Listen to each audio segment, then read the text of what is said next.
Bueno, buenas tardes, jóvenes. Vamos a dar inicio a esta lección de la última semana del semestre, ¿no? Esperando que en realidad haya sido provechoso para ustedes, no solo en este curso, sino en el resto de las materias que ustedes lleven. Y de una vez, pues, desearles muchos éxitos para la conclusión de este semestre, que yo sé que siempre es duro para ustedes, para todos ustedes, por el montón de exámenes, por proyectos, etcétera, pero hace falta nada más un esfuerzo más, ¿no? 15 días, 22 días más, y ya sacan el semestre, ¿no? Así que a trabajar duro, a dormir poco y a trabajar muy duro para sacar el semestre. Hoy vamos a ver un poco más de uniones.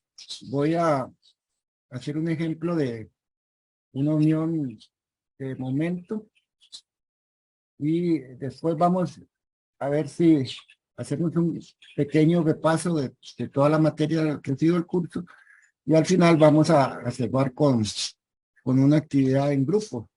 Eso es lo que tenemos planeado para esta tarde.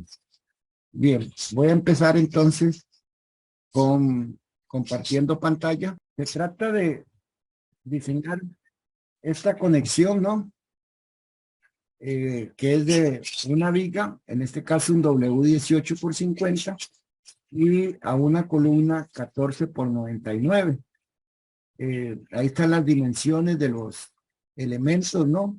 Las propiedades de las vigas, las propiedades de la columna, y el acero que vamos a utilizar estos elementos son de acero FY50 y FU65, y las placas generalmente,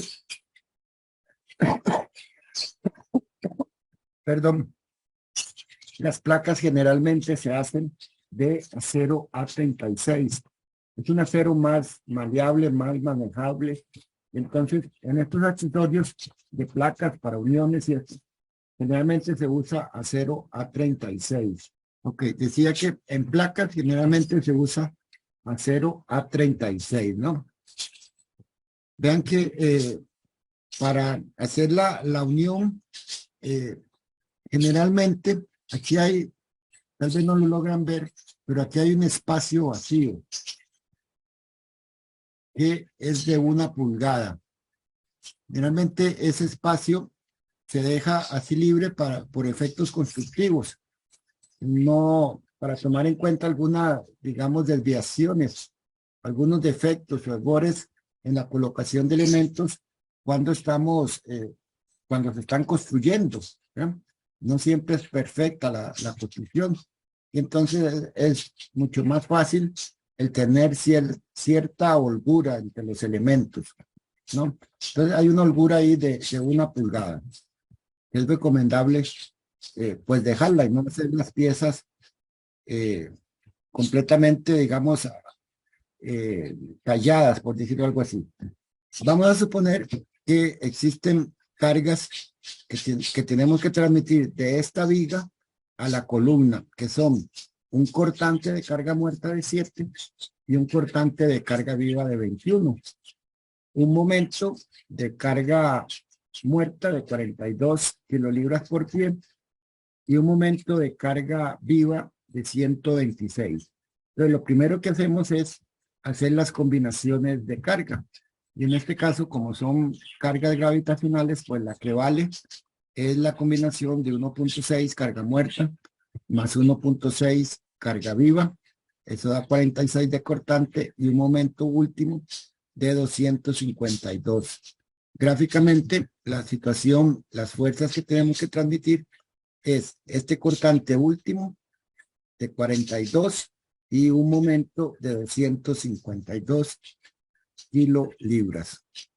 ¿Ok? Entonces, lo que mostramos es el diseño de cada uno de estos elementos. Hemos hablado de que para transmitir el cortante de la viga a la columna utilizamos o suponemos que ese cortante se transmite al en el alma de la viga. Entonces vamos a colocar una placa, esta placa de acá, para transmitir cortante. Una o dos placas, ¿verdad? Que sería la que está, digamos, por detrás. Para transmitir el momento, entonces vamos a suponer que el momento es una fuerza por una distancia, ¿no? Ese es el momento. Por lo tanto, la fuerza, digamos, sería el momento entre la distancia, ¿no?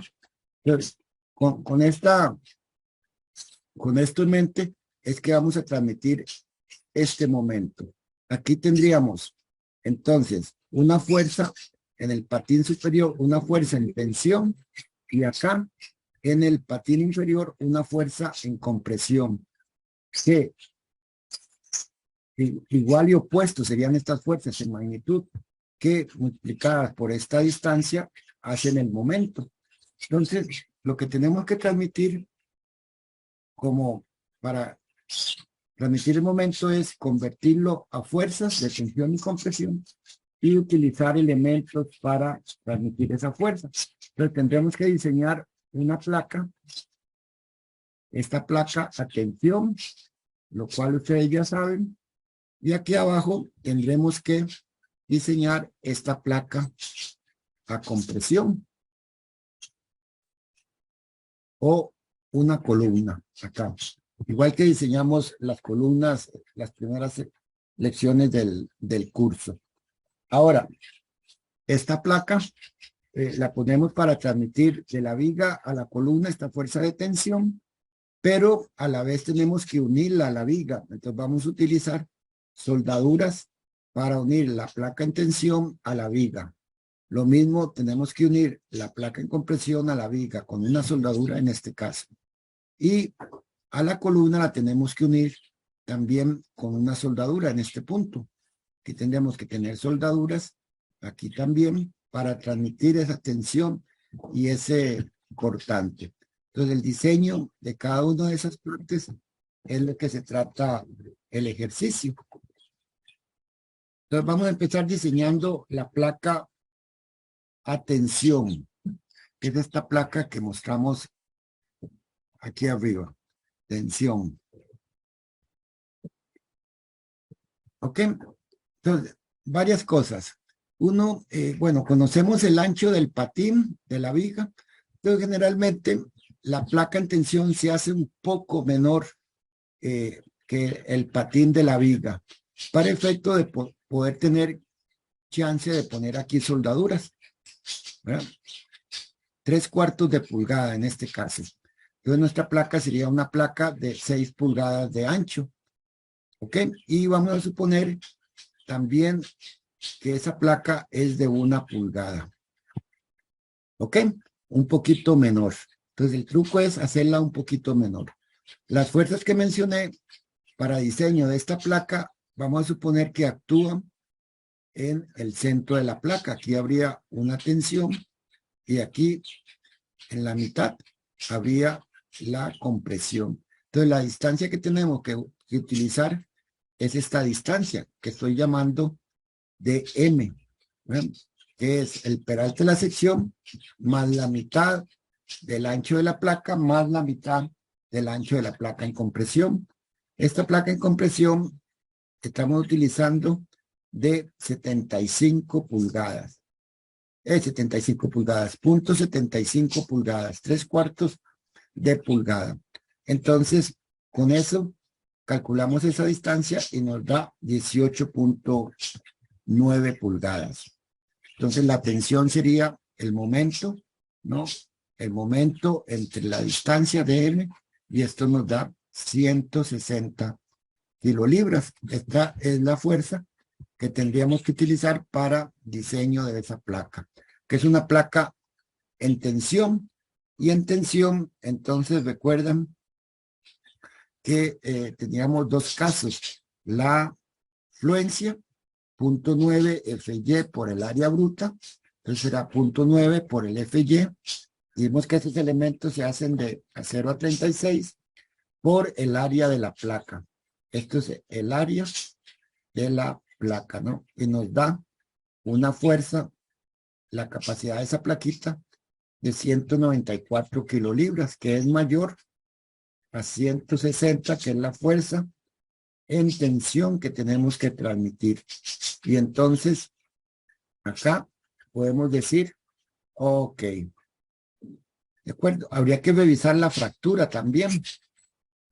¿Se acuerdan? La fractura. Y la resistencia a la fractura o la capacidad a fractura era 0.75, que es el phi, por el área efectiva por el esfuerzo último. Y en este caso, como es soldado, el área efectiva va a ser igual al área bruta. El esfuerzo último del acero es mayor que el esfuerzo de fluencia. Por lo tanto, la que regiría, uno puede decir que la que rige es la falla por fluencia. Entonces, por eso es que yo ni calculé la falla por fractura, ¿no? Ok. Entonces ya revisada la placa, ¿verdad? Sabiendo que ya cumple esa placa que soporta la carga, entramos al diseño de la placa, atención, y el patín de la viga. Este es el patín de la viga, ¿no? Esta es mi placa. Y aquí voy a poner unas soldaduras. 2 soldaduras. En primera instancia. Por eso es que la hago un poquito más pequeña la viga. Entonces la fuerza, esta es una soldadura que también funciona a tensión. Pero la fuerza ya no la vamos a considerar acá, sino la fuerza la vamos a considerar en la raíz de la soldadura, en la base de la soldadura, ¿no? Entonces, la tensión cambia un poquito, será el momento entre el peralte de la sección nada más. Lo estamos considerando en la fibra exterior de la sección, aquí en la base. A diferencia de la fuerza que calculamos para la tensión en la placa. Entonces, la tensión cambia un poquito y nos da 168 kilolibras. Acá, lo más fácil en soldaduras es ir, no calculando, sino ir probando y suponiendo dimensiones. En este caso, voy a usar una soldadura de 5/16 que cumple con las dimensiones mínimas y máximas, las tablas de dimensiones mínimas y máximas, ¿no? Entonces, vamos a suponer que esta placa tiene, digamos, esta es mi placa, que ya diseñé de 1 pulgada, ¿no?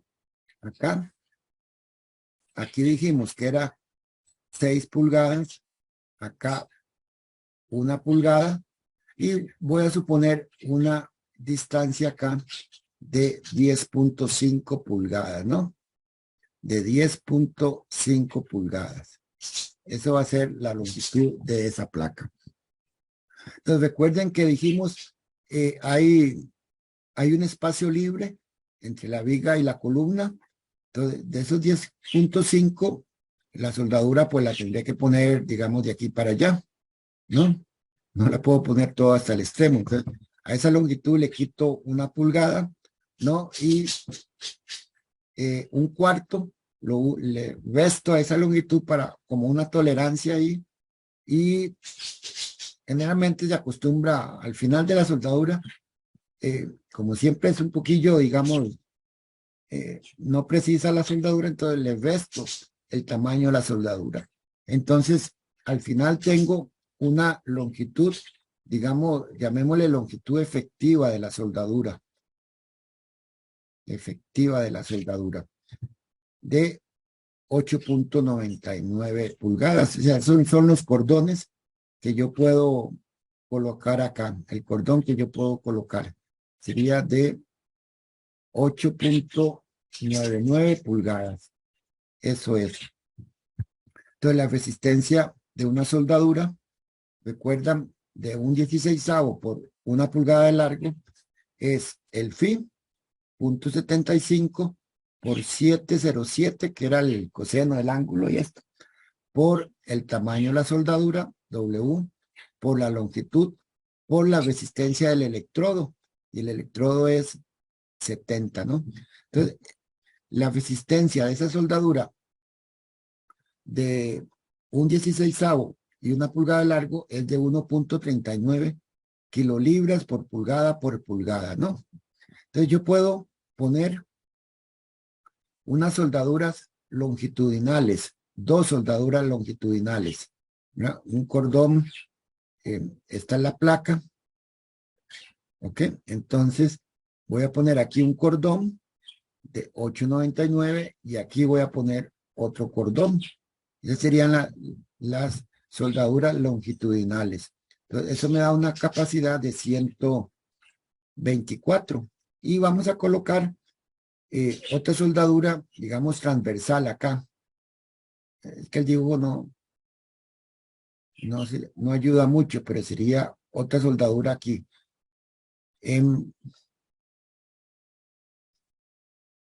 Ok, más bien la idea es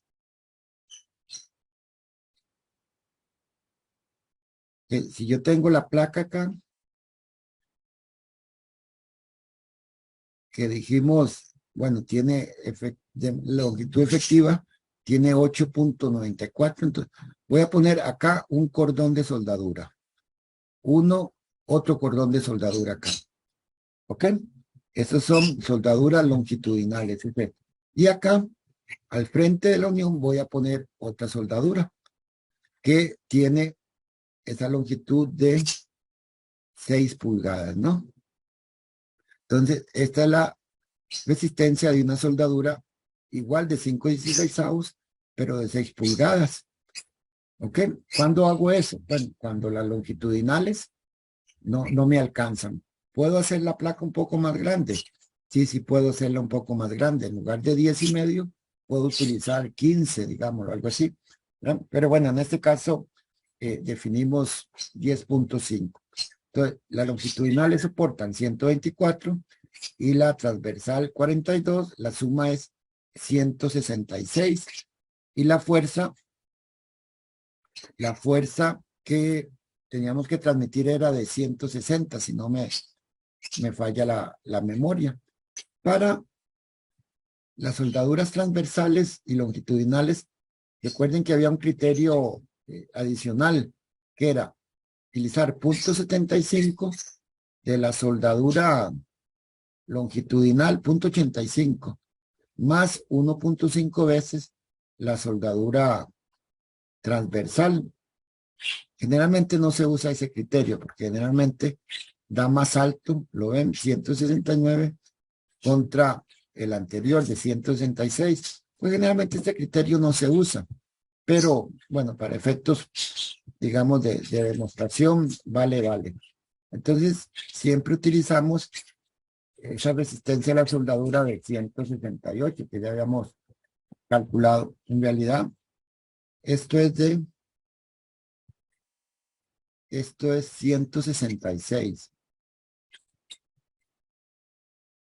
No, 166. El que está acá. Perdón. Hay un error ahí. Hay que revisar el metal base, la placa, ¿no? Por cortante. Y para eso había un criterio de que el espesor mínimo sea 3.9 por el D. Este es el número de 16avos de la soldadura entre el esfuerzo último. Y es soldadura de 5/16avos.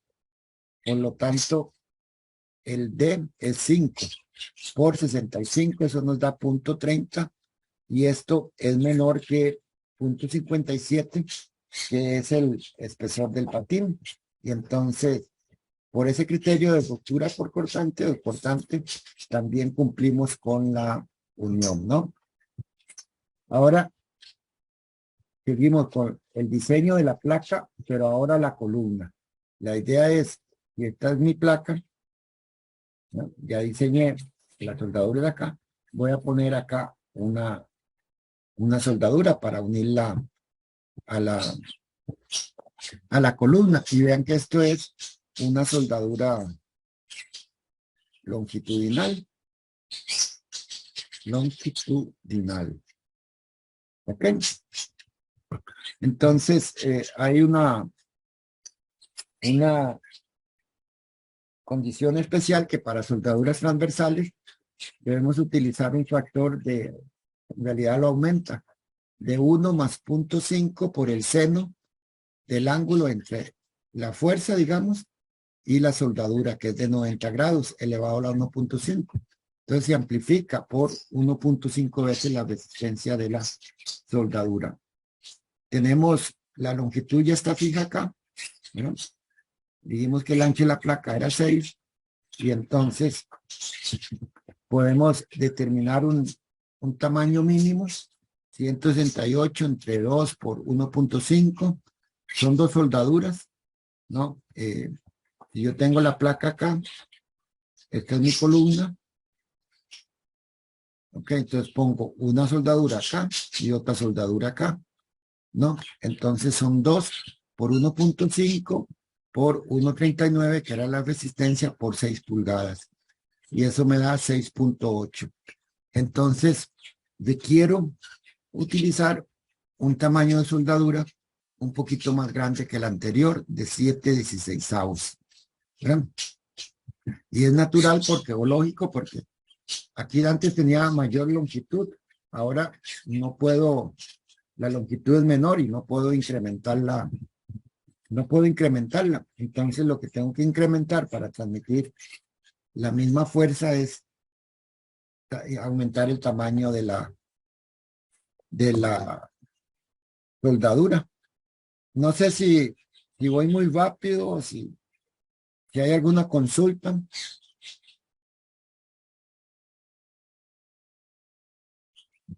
Vamos bien.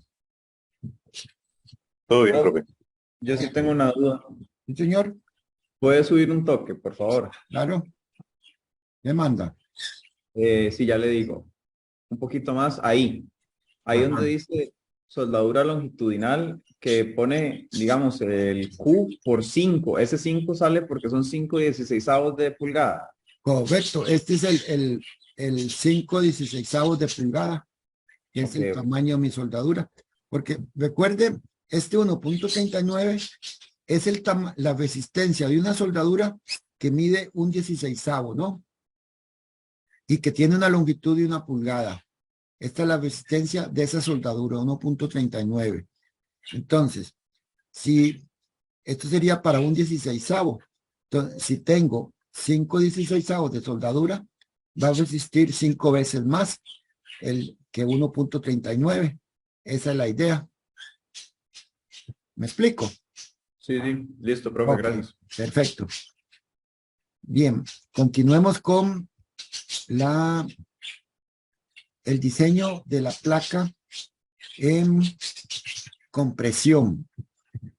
Antes había fijado el tamaño de la placa como de 0.75, un poco menor que la placa en tensión.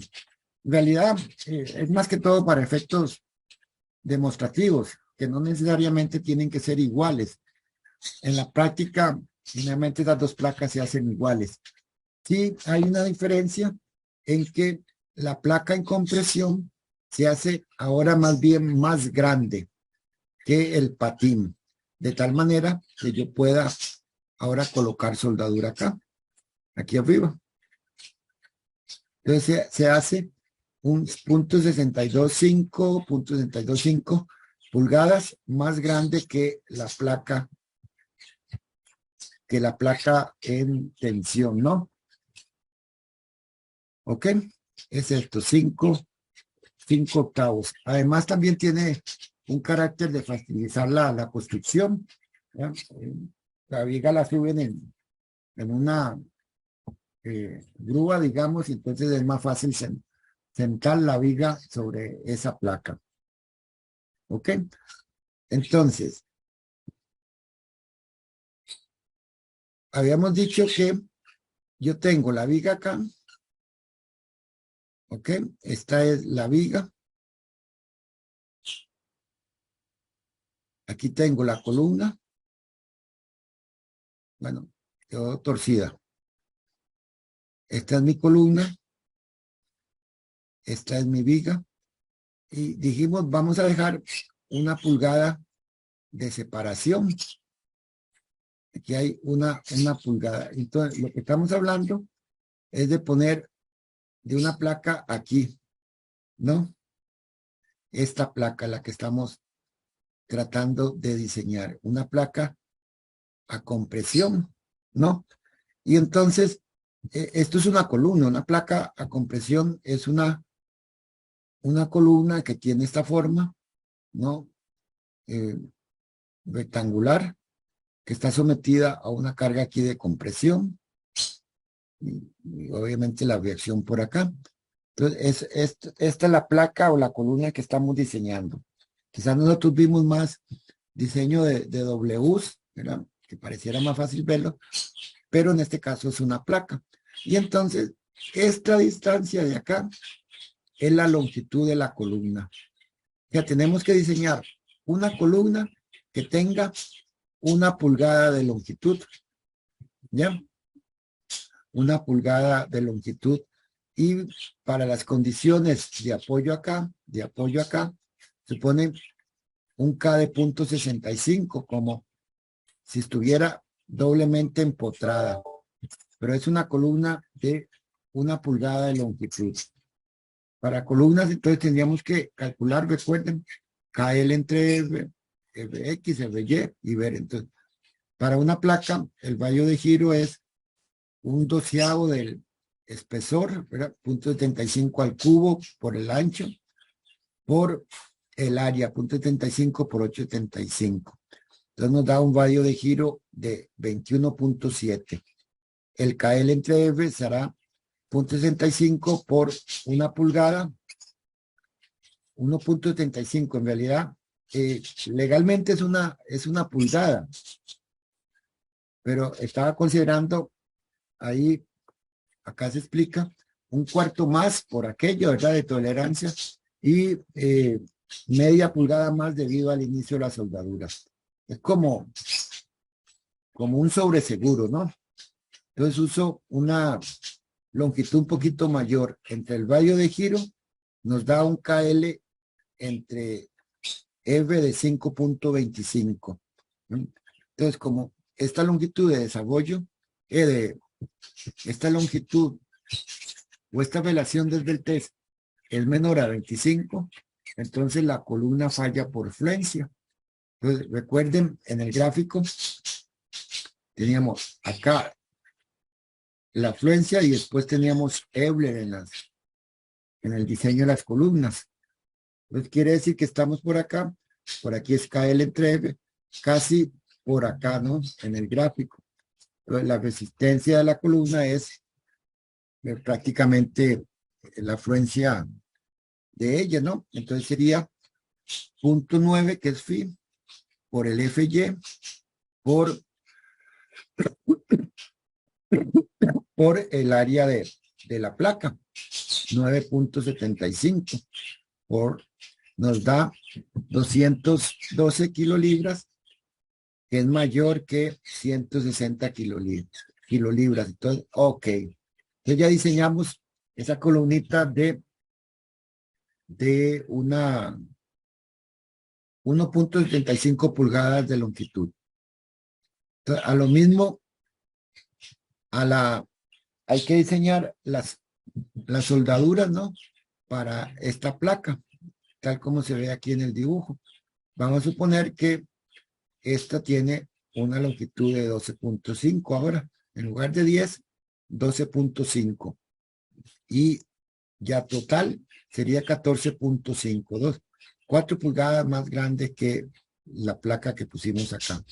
Entonces la longitud mínima sería 168 entre 2, son 2 soldaduras. 2 soldaduras a cada lado. Por la resistencia, ¿no? Por el tamaño de la soldadura, 5/16. Y eso nos da entonces una longitud mínima de 12.5. Por eso es que yo uso 12.5 pulgadas de longitud, digamos, de la placa. Después se revisa la ruptura por cortante, ¿no? Ahí tienen el cálculo, 0.75, 0.6 de Freyer la resistencia por el área neta en cortante, que aquí está calculada, y nos da 417 contra la fuerza, que es de 168. Generalmente el cortante no rige, es mucho mayor la capacidad en cortante que la resistencia a compresión en este caso.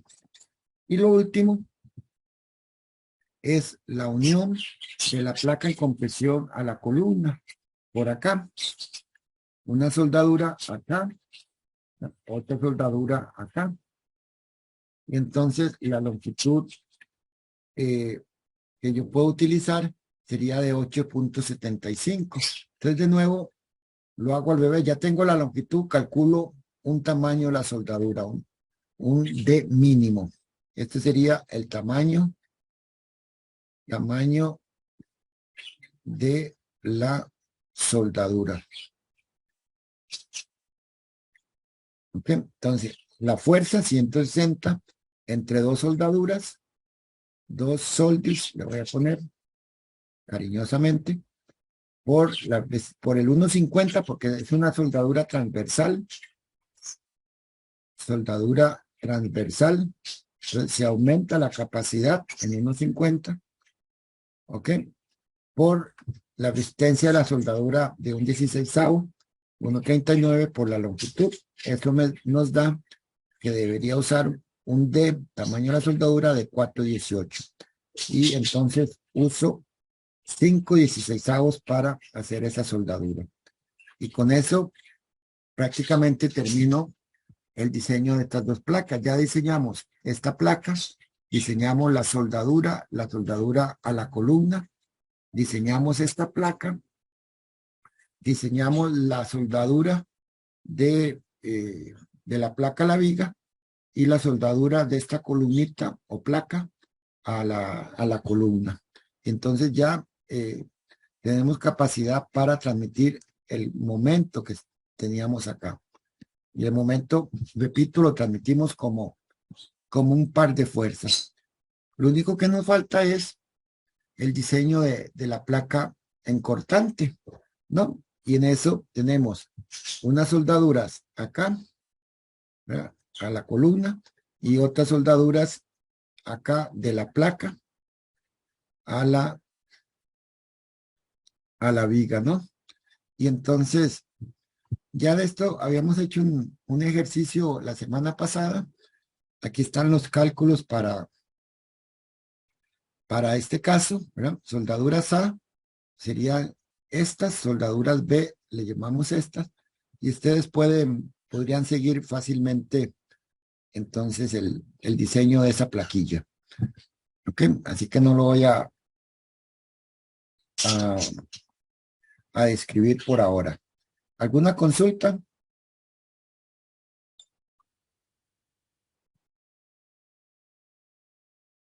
No hay consultas. Profe, ¿cuáles son las soldaduras? Es que parece en el dibujo de abajo como diferente. Lo que usted dijo ahorita. ¿Cuáles son las A? Tenemos, ok, vamos a ver. Tenemos la placa, ¿no? Esta es la placa que nos ayuda para el cortante. Entonces, para la viga vamos a poner soldaduras acá. Ok, una por acá y una soldadura acá. Ok, estas son las soldaduras A de la viga. La A son, digamos, placa, viga. Y por acá, esta otra, de este lado, le vamos a llamar las soldaduras B, que las B son las soldaduras de la placa a la columna. ¿De acuerdo? Entonces, estas son las A. En este caso es una C. Y estas son las soldaduras. Más bien es al revés. Estas son las soldaduras B, perdón, en el dibujo. Para el dibujo, estas serían las soldaduras B, que es una C. ¿Ok? Y estas serían las soldaduras A. Ok, las de B primero y A acá. Ok, para la columna. Eso era. Sí, Sí, eso era, profe. ok, démosle vuelta. En realidad le estaba dando al bebé, pero en general que esta se llame A o B y esta A o B no tiene mucho problema, ¿no? Ok, lo importante es que tenemos que diseñar una soldadura de la placa a la viga y otra de la placa a la columna, ¿no? Para transmitir ese cortante. Eso es digamos, lo importante. Voy a continuar ahora con tratando de hacer, digamos, un pequeño repaso de lo que de los temas, digo yo, principales que hemos visto en el curso. Este es un marco típico de una estructura, ¿no? En este caso de 3 niveles, pero no tiene mucha importancia, que está formado por diferentes elementos. A estos horizontales les llamamos vigas, ¿no? Elementos verticales que les llamamos columnas. Unos elementos diagonales, ¿verdad? Que le llamamos abiostes, pero ante cargas, digamos, de sismo, una carga de sismo, este elemento, ese abioste, es un elemento en tensión, ¿no? Y el otro, este otro sería un elemento en compresión, ¿verdad? Y aprendimos a diseñar estos en compresión, columnas también en compresión y en flexocompresión y vigas. Además de ponerle, digamos, los zapatos al edificio, las placas de apoyo, en el caso de edificios de acero, a nuestras columnas. Eso es básicamente más las uniones, ¿verdad? Les acabo de mostrar el diseño de una unión de esta viga con una columna de estas. Eso fue el ejercicio que mostré hace un ratico. Pero si ustedes ven los conceptos para diseñar las uniones se basan en los conceptos mismos del diseño en tensión, el diseño de compresión. Empecemos con los elementos en tensión. Sabemos que un elemento en tensión puede fallar por fluencia, ¿no? Donde,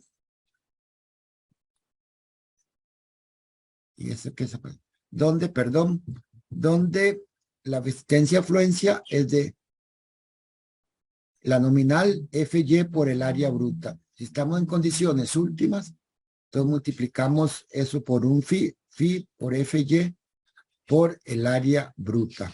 Sería el estado límite por fluencia de un elemento en tensión. Y la otra condición es que en condiciones últimas, la fractura es 0.75 por el área efectiva por el esfuerzo último, ¿no? Eso es básicamente el diseño de elementos en tensión. Generalmente, si este es un elemento en tensión, que tenga la sección que tenga, entonces, digamos, esto es lo unimos de alguna forma, soldado, atornillado a una placa. Esto sería una placa de unión. ¿Ok? Entonces tenemos parte del elemento que está dentro de la placa de unión. Supongamos por facilidad que este elemento sea atornillado, ¿no? ¿Ok? Entonces, hablamos de varios conceptos de áreas.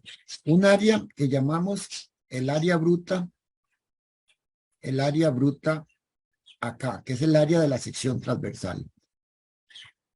Donde existan agujeros, hablamos de un área neta, ¿no? Entonces, el área neta la definimos como el área bruta menos el área de los huecos. Y cuando es, digamos, inclinada esa superficie, ok, acuérdense que entonces teníamos que considerar para tornillos alternados, si esto es el paso y esto es el gramil, ok, teníamos que considerar para cada superficie inclinada el término S cuadrado entre 4G. Aumenta un poquito esa área neta. Y en la unión tenemos un área efectiva, donde el área efectiva era igual al área neta multiplicada por un factor de eficiencia de la unión, ¿no? O un factor de rezago. Y este valor depende de algunas condiciones. En general, el U era 1 menos X barra entre L, ¿verdad? Esta es la fórmula, digamos, precisa, o también podemos utilizar una tabla para estimar el factor U, ¿verdad? Este era, digamos, así a grandes rasgos el diseño de elementos en tensión, ¿verdad? En realidad no hay mucha complicación, ¿no? Se desea, pongámoslo así como un deseo, se desea que el L entre el radio de giro del elemento sea menor o igual a 300. Esto no es obligatorio, pero es conveniente mantener relaciones de esbeltez en elementos principales a tensión menores a 300. ¿Alguna pregunta hasta acá? No. Ok, prosigo. El caso de compresión, ¿no? Entonces, sabemos que en compresión, elementos meramente verticales, pero que están sometidos a cargas en compresión, sabemos que la resistencia de ellos básicamente depende de su relación de esbeltez, KL entre F, y que siguen la ecuación de Euler, ¿no? Básicamente, ¿ok? O sea, todas las columnas fallan por Euler, salvo que para longitudes de esbeltez pequeñas, en realidad, antes de que suceda Euler, nos topamos con la fluencia, el esfuerzo de fluencia. Entonces, hay unos elementos, unas columnas que fallan por fluencia, por FY, antes de alcanzar el esfuerzo de Euler. Y hay otras columnas ya con relaciones de esbeltez más grandes que fallan por pandeo de Euler, ¿no? Que son columnas con relaciones de esbeltez, digamos, más grandes. Entonces, dado eso, entonces es que la especificación define esa separación, esos límites que hablé, como una relación, cuando cae el entre F, la relación del menor, a 4.71 veces la raíz de E entre F y Y, entonces el esfuerzo crítico de la columna será 0.658 FY, FE, el esfuerzo doble por FY. Sería el esfuerzo que hay en la columna cuando falla. Y cuando la relación de esbeltez es mayor a 4.71 raíz de E entre FY, entonces prácticamente el esfuerzo crítico de la columna es el esfuerzo de Euler, ¿no? Disminuido en 0.877, ¿no? Y ya con eso, entonces la capacidad de la columna sería el phi, que es 0.9, por el esfuerzo crítico por el área bruta de la columna, ¿no? Entonces, en realidad no hay mayor complicación para calcular la resistencia de una columna. Quizás uno de los factores que hay que pensarlo más es el factor K, ¿no? porque depende de los apoyos, ¿no? Y entonces, aquí el problema es qué tan real podemos construir un empotamiento, qué tan real es una articulación. Entonces, para el K, recuerden, habían dos formas de hacerlo.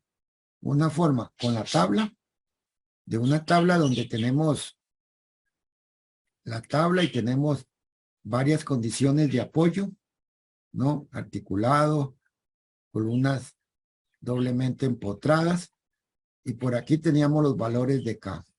Entonces, utilizando tablas podemos hacer una buena estimación del valor de K. Por lo menos que me sirva en los diseños, en las etapas preliminares del diseño de la columna. Y una forma más precisa es utilizar los gráficos o los nomogramas, ¿no? Donde tenemos un gráfico donde teníamos por acá unos valores G, digamos GA en la derecha, unas escalas GB, ¿verdad? Y entonces el método consistía en trazar una línea de este punto a este otro, ¿verdad?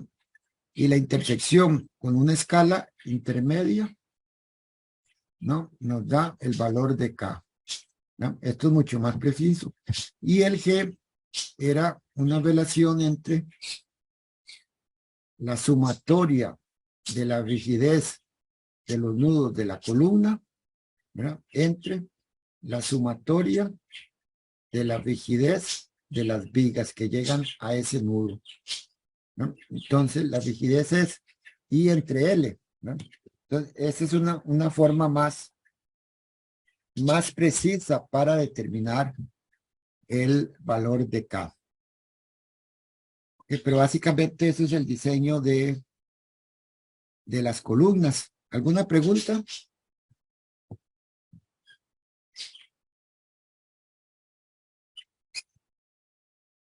Profe, eso, digamos, este análisis de compresión se utilizaría más que todo para riostres, ¿verdad? Porque digamos, para alguna columna sería mejor utilizar el flexocompresión. Sí, ¿Es eso va a así? depender de las fuerzas que uno tenga, digamos, de las fuerzas que el SAP les dé. ¿Ok? Pero en el caso del edificio que mostré al inicio, sería el elemento en compresión, si le rioste. Ok, después tenemos el diseño de las vigas, ¿no? La viga es un elemento que, digamos que sea simplemente apoyada, es un elemento que al contrario de los anteriores, tiene cargas transversales, ¿no? Tiene cargas transversales, una carga W. Entonces, si uno hace un corte por acá, digamos, un corte A, ¿no? Entonces aquí queda la sección, digámoslo así. Entonces, esa viga tiene una carga axial, tiene un momento, un cortante y tiene un momento. ¿Ok? Generalmente en vigas esta carga axial tiende a ser 0 y el cortante no es lo más grande. Entonces el diseño de las vigas es debido al, digamos, diseño de las vigas es una función del momento. ¿Ok? Y esa resistencia a flexión, entonces sabemos que depende en el caso de vigas de acero, depende de el abriostamiento lateral que pongamos, de esa distancia de abriostamiento lateral que se llama LB, ¿no? O sea, las vigas de acero hay que darles necesariamente un soporte lateral, ¿ya? Para tratar de obtener su mayor resistencia. Entonces, el gráfico de resistencia de una viga depende de su abriostamiento lateral o el abriostamiento LB. Entonces, hay unas vigas que tienen un abriostamiento lateral pequeño, menores a un valor de LP, cuya resistencia entonces es la máxima de una viga de acero, donde MP era el Z por el FY, la máxima capacidad de la viga, por un phi, hasta este valor de LP.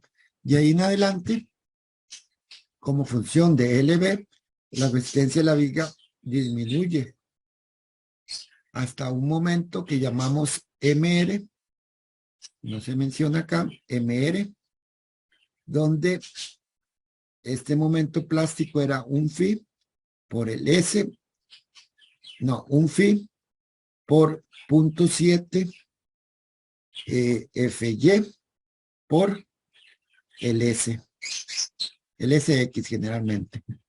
Y ahí en adelante la resistencia de la viga ya empieza a disminuir fuertemente de una manera parabólica. En este tramo entre LP y LF, esto es lineal, entonces cualquier resistencia ahí uno la hace, saca esa interpolación. Entonces básicamente la resistencia de las vigas depende del abiostamiento. Y esto era para vigas que llamamos vigas compactas. Vigas compactas, ¿no? Que cumplen con las relaciones ancho-espesor. Entonces las vigas compactas fallan por el pandeo lateral torsionante. ¿Recuerdan? Tenemos vigas, ahora vigas en general no compactas, cuya resistencia es más bien el pandeo lateral del patín o pandeo lateral del alma, ¿no? Y la resistencia de ellas más bien ahora depende entonces de las relaciones ancho-espesor que llamamos lambdas. En términos generales, W entre T, ¿verdad? Ok, esas relaciones ancho-espesor. Entonces, dependiendo de esas relaciones, así va a variar la resistencia de nuestras vigas no compactas. Entonces, de manera análoga a las anteriores, a las compactas, tenemos valores límites para lambda P, valores límites para lambda F dados en tablas por la especificación. Y entonces la resistencia de ellas depende de las relaciones ancho-espesor. De vez en cuando se topa uno vigas no compactas. Generalmente trabaja uno con vigas compactas, pero también aparecen por ahí. Entonces, el concepto, la resistencia de esas vigas no compactas dependen del pandeo lateral del patín o del pandeo lateral del alma.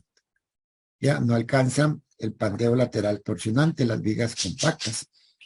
Y su resistencia entonces va a depender de las relaciones ancho-espesor. Así rápidamente. ¿Alguna consulta, duda?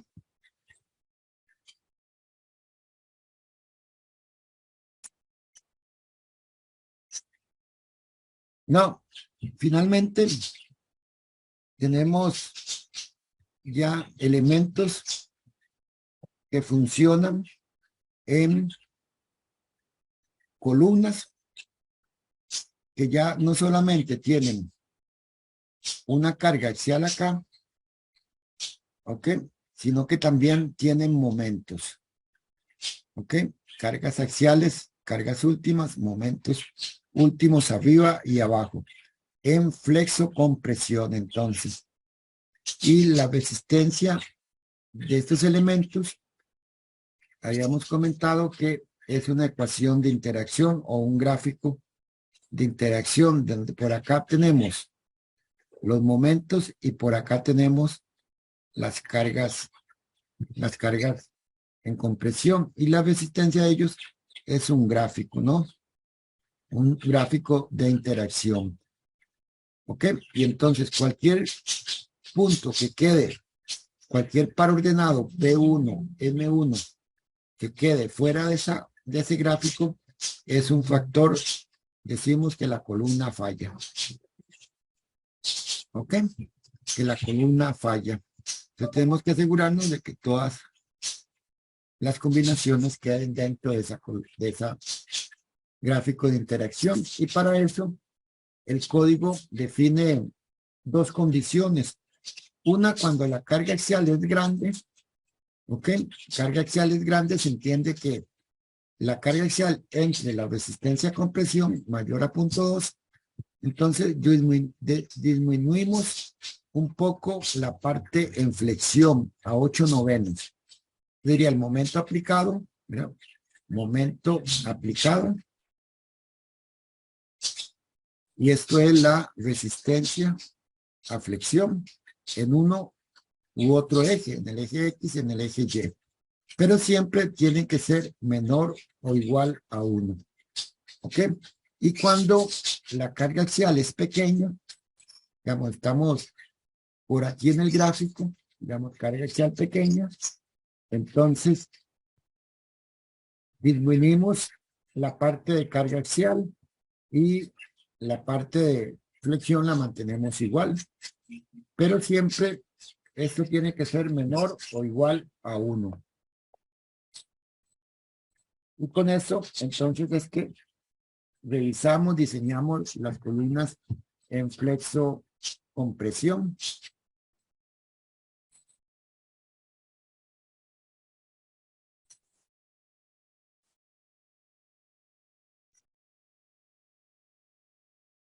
Recuerden, no lo voy a mencionar por acá, pero por acá tenemos que pensar en que el MUX, tanto el MUY, tenemos que usar los momentos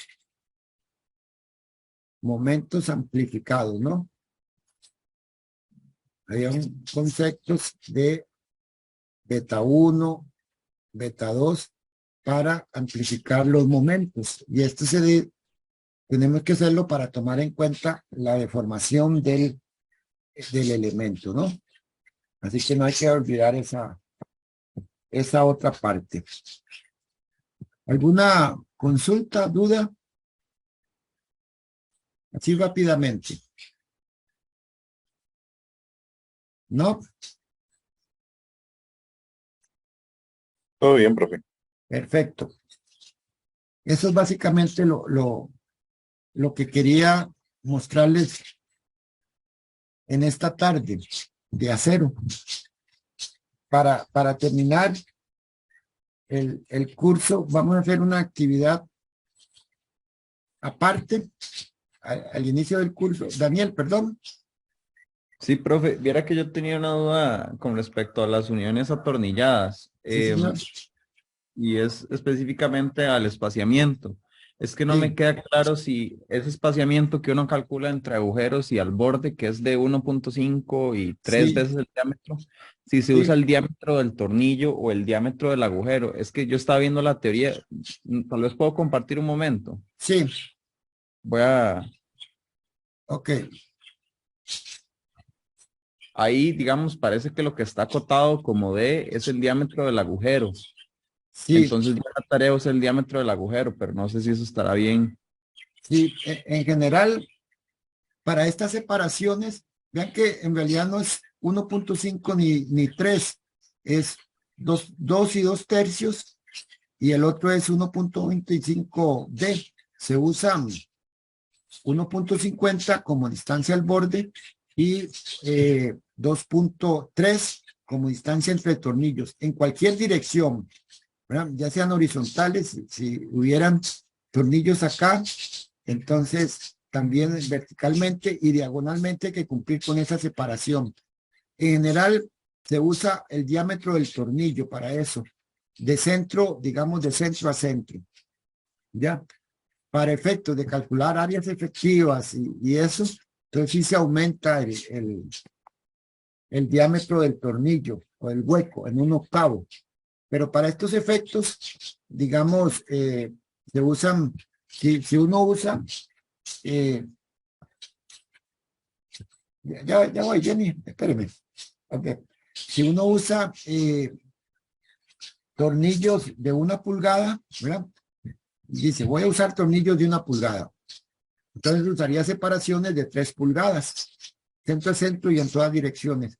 Y una distancia al borde de 1.5. Ya para calcular en las áreas, sí aumenta un poquito eso. ¿Es eso, Ok. Daniel? Eso sí.